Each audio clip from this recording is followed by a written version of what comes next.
Hello guys! Welcome back to my vlog and welcome back to my channel. For today's video guys, ay i-share ko naman sa inyo itong isa ko pang pinagkakabalahan. So nakita nyo naman sa likod, meron tayong mga Piso Wi-Fi at Starlink. So sa mga matagal na nakasubscribe sa channel ko, so alam niyo naman kung saan tayo nagsimula. After natin mag-angkas, eto, nag-Piso Wi-Fi tayo. So yung Piso Wi-Fi, nagdi-distribute ako since 2019. 5 years na rin natin ginagawa. So yan, bago pa magkaroon ng PisoNet, ito na yung ginagawa natin.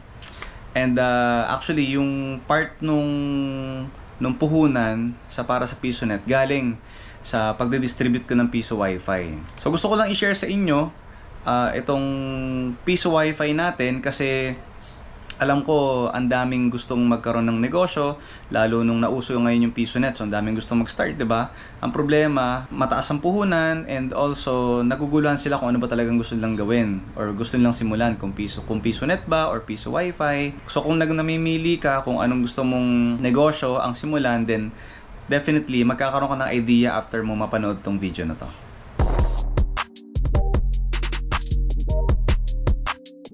So bago nga pala makalimutan, shoutout muna kay Sir Yamuas TV.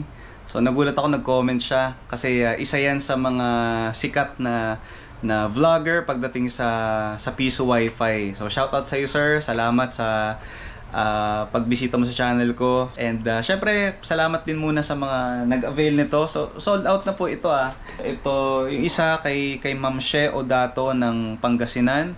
Ito naman kay Sir Ivan or Ma'am Ivan. So Mindanao naman to. And ito, papunta naman to ng Camarines. So salamat. So Starlink kanila rin to.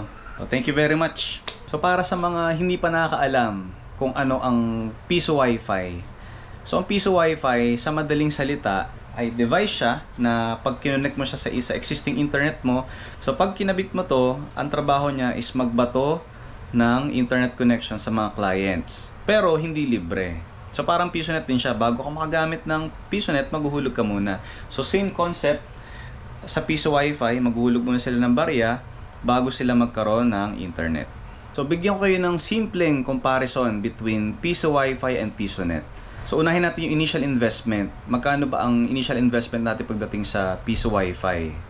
Or sa PisoNet na lang muna. Sa PisoNet, ang units, ang price ng units nag-range siya ng 13 to 16,000. So depende sa specs na gusto mo. So sabihin natin 13,000. Kailangan mo ng internet, kailangan mo ng pwesto. So medyo malaki talaga. Piso Wi-Fi, ang initial investment natin dyan is, tulad itong machine, is 10,500 plus yung internet connection mo. Kung may existing internet connection ka na sa bahay nyo, okay na okay siya. Karamihan naman sa atin meron ng internet sa bahay, 'di ba? Pero kung wala pa or halimbawa remote area ka, so this is a great option. Starlink, lalo ngayon naka-sale po ngayon ng Starlink. So imagine from 28,000, ngayon po magkano na lang? 14, 16,000. So 50% off po ngayon ng Starlink. So take advantage na naka-sale siya ngayon. So balik tayo sa investment. So 10,500, PisoNet is 13,000. Pero hindi nagkakalayo, 'di ba? Pero yung PisoNet, yung 13,000, isang unit pa lang 'yon. At ang ratio natin diyan sa customer is 1:1. So sa isang PisoNet, isang tao lang ang makakagamit. So wala nang problema doon kasi kung tuloy-tuloy siya gamit, tuloy-tuloy din ang kita. Pero ito, ang maganda sa Piso Wi-Fi, isang Piso Wi-Fi lang pero sobrang dami nang pwede makakonect. Sabihin na natin 100, 200 ang potential na pwedeng connect ng sabay-sabay. 1:1, ito 1:many. So dun pa lang lamang na yung Piso Wi-Fi. So na-mention ko na kanina yung pwesto. So sa PisoNet, kailangan medyo malaki yung pwesto natin kasi hindi lang naman isang computer ang kailangan natin bilhin, 'di ba? Ang ideal na mag-start is 2, 4, 6, 10, yan yung mga ideal na number of units na para magsimula tayo ng PisoNet. So pag ganun, ay nakita nyo naman sa iba kong videos, so yung 6 na units, talagang malaking space yung kailangan natin at yung pagpapagawa nun. So bonus na syempre pag meron ka ng existing na pwesto, kaya bahay nyo, bakante, so yun yung pagdating naman sa pwesto. So kung wala pa, magrenta ka pa, or kung gusto mo ng sarili, talagang magpapakonstruct ka.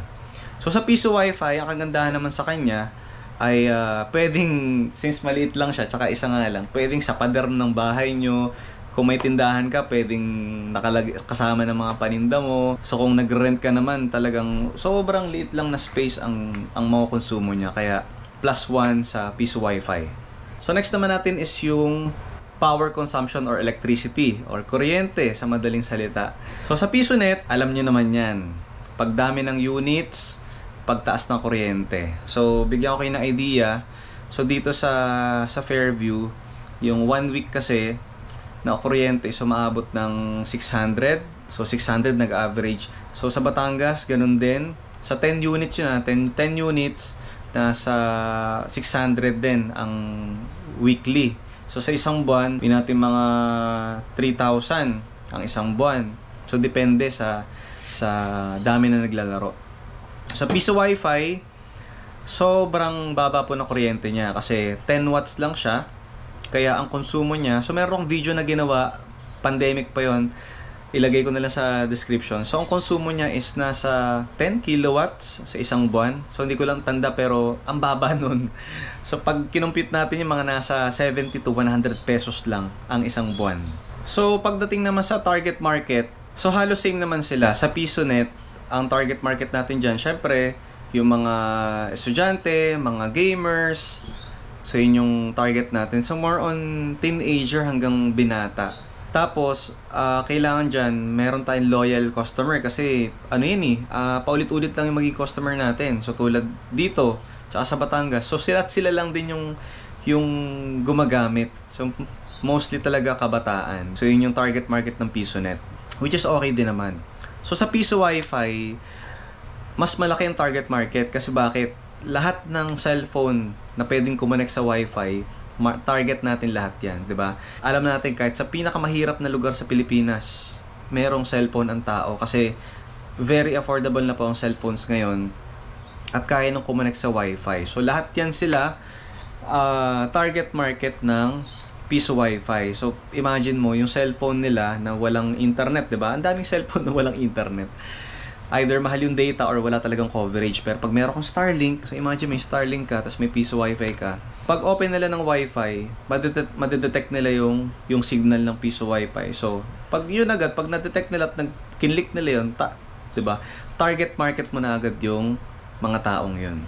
So, ang maganda sa kanya, lahat ng age bracket, bata, binata, dalaga, matanda, ay pwedeng kumonek. At ang pinakamaganda ron, pwede silang kumonek or pwede silang mag-Wi-Fi at the comfort of their home. Since Wi-Fi nga, basta kung hanggang saan ang abot ng signal ng Piso Wi-Fi, pwede silang mag-browse doon. So sa PisoNet, kailangan pumunta ng mga players sa location. Sa pwesto mo, kailangan nilang pumunta. Okay, so pagdating naman sa scalability, so ibig ko sabihin is yung the ability to expand your business. Sa PisoNet, pag halimbawa established na yung pwesto mo, halimbawa dito sa Fairview, tapos gusto mo mag-expand, gusto kong mag-branch out. So ang gagawin ko, maglalabas na naman ako ng another puhunan para syempre sa sets of units na naman. Tapos hanap naman ako ng pwesto, either renta na naman ako or magpapagawa ako, which is napakalaki na naman ng gastos plus permits, lahat yan. So yun yung mga factors or mga kailangan nating i-consider pag mag-branch out or mag-expand ng business. While sa Piso Wi-Fi naman, ang dali lang din mag-expand kasi ito lang ulit yung bibilin mo, isang piraso lang, then nahanap ka na lang ulit ng area na potential. Pinaka the best hot talaga ngayon, hot market talaga ngayon. Bibigyan ko na kayo ng tip. Okay, hot market ngayon is remote areas.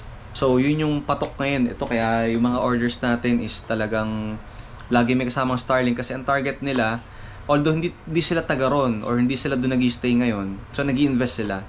Kasi nga, alam nilang potential since walang ibang, hindi umaabot yung mga PLDT, tas mahina rin yung signal. So, Starlink ang kanilang natatanging option. So, talagang potential talaga siya. And last, pagdating naman sa income, so, sa PisoNet, maganda naman talaga po ang income. So, hindi ko naman dinedeny. Kasi ako, having both PisoNet and Piso Wi-Fi business, so masabi ko na maganda po ang income sa PisoNet. Pero syempre, nakadepende po yan sa dami ng units ninyo. Sabi nga po the more tickets you have, the more chances of winning. So, ibig sabihin, mas marami kang units, mas malaki ang potential na kumita kasi mas maraming pwedeng laruan yung mga client. So, kung isa lang ang unit mo, medyo matatagalan tayo sa kita. So, again, sa PisoNet, mas maraming units, mas mataas po ang potential income. So, example, di ba, hindi naman na bago to sa inyo, hindi naman na rin to secret. So, ito, pakita ko rin yung income ng units sa 10 units ng PisoNet tsaka dito sa bago nating PisoNet. So, ito, panoorin nyo na lang po rito. So, sa Piso Wi-Fi naman, ang maganda sa kanya, since malaki nga yung range niya, mataas din ang potential income niya. Ang income nito, maganda rin, lalo kung walang masyadong internet sa lugar na yon. Unahan ko na kayo sa medyo sa community na marami ng wifi, mga kapitbahay mo, marami ng wifi. So yan, medyo tagilid din. Huwag ka nang maglagay ng piso wifi kasi medyo tagilid. Okay? So, experience ko na yan. Ang dami pang reasons and ang dami pa nating pwedeng gawing comparison, pero yun lang muna yung pinaka-simple nating comparison between PisoNet and Piso Wi-Fi. Pero ang conclusion is pareho po talaga silang maganda. Again, meron po akong PisoNet, 2 branch, meron akong Piso Wi-Fi 5 na naka-deploy ngayon. At masabi kong pareho pong magandang income nila. Pero bottom line po dyan, ang pinag-uusapan natin is yung capability ninyo na maglabas ng puhunan. So sa PisoNet talaga medyo malaki, lalo kung maraming units po ang sisimulan ninyo, let's say 4. So maglalabas kayo dyan ng mga 60 to 70,000 sa units pa lang po. While dito, isang unit, nasa 10.5 po siya, and then Starlink, naka-sale po ngayon. So hindi lang po ako nagbebenta. Kung gusto nyo mag-order sa website, sa Starlink website, okay na okay din po. So 14,000 sa website, order po kayo doon. Kung marunong po kayo, walang problema. Ngayon, kung gusto niyo po mag-order sa akin ng meron ng ready, i-activate na lang po natin. So, pwede rin po kayo mag-PM. So, conclusion, parehong maganda, pero depende sa budget ninyo. Kung may budget na kayo pang PisoNet, then go for it. Pero kung kulang pa, at gusto niyo na magkaroon ng additional income, then pwede na rin kayo magsimula ng inyong Piso Wi-Fi business. Alright, so dito ko muna tatapusin ng vlog na to kasi kailangan natin siyang ipadala. At nag-aantay na po yung ating mga clients. So once again, maraming salamat po sa pagsuporta sa ating business sa Piso Wi-Fi. So sa mga interesado po na mag-order, PM lang po kayo sa ating official Facebook page, Urban Piso Wi-Fi. Pwede rin po sa Urban Raketero na Facebook page, pero mas active po tayo sa Urban Piso Wi-Fi. Once again, thank you. Sana po ay nakatulong sa inyong video na to para magkaroon kayo ng idea or makapag-isip kayo ng maayos kung ano ba talaga ang sisimulan ninyo. So either PisoNet or Piso Wi-Fi, importante makastart ka na ng sarili mong negosyo, additional income kasi September na, malapit na po matapos ang 2024. Malamang January mo pa binalak mag-start. Kaya dapat simulan mo na yan. At sa mga nakapag-start na, dahil sa mga nakapanood ng video, so ang daming nagko-comments po dyan na dahil daw sa videos na ginagawa natin, ngayon meron na silang units, PisoNet units, meron na silang Piso Wi-Fi. So maraming salamat at na-appreciate nyo po yung mga videos na ginagawa natin. Kaya if you want more videos about Piso Wi-Fi, Starlink, PisoNet, or anything na pwedeng pagkakitaan, please don't forget to like and subscribe sa ating YouTube channel at huwag mo na rin kalimutan i-click ang notification bell para every time meron po tayong bagong upload, lagi po kayong updated. And that's it guys. Thank you for watching. Until my next video.